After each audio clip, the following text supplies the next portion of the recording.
കോഴിക്കോട് പേരാമ്പ്ര പാലേരിയിൽ നിർമ്മാണത്തിനിടെ സ്ഫോടക വസ്തു പൊട്ടിത്തെറിച്ചു. അപകടത്തിൽ ഒരാൾക്ക് പരിക്കേറ്റു. രതീഷ് വാസ്തവൻ ചേരുന്നു കൂടുതൽ വിവരങ്ങളുമായി. രതീഷ്, എന്താണ് സംഭവം? രജീഷ്, ഇന്ന് വൈകിട്ടോടെയാണ് ഈ സംഭവം ഉണ്ടായത്.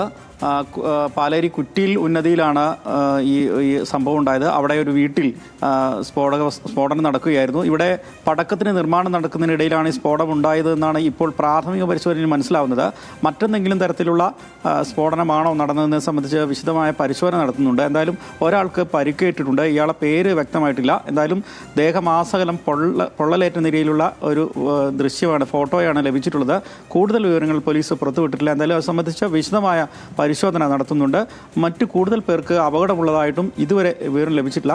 പോലീസ് എന്തായാലും വിശദമായ അന്വേഷണം ഇത് സംബന്ധിച്ച് ആരംഭിച്ചു കഴിഞ്ഞു. എന്തായാലും പ്രാഥമികമായി പടക്ക നിർമ്മാണത്തിനിടയിൽ ഉണ്ടായ സ്ഫോടനം എന്ന് തന്നെയാണ് പോലീസിന്റെ വിലയിരുത്തൽ.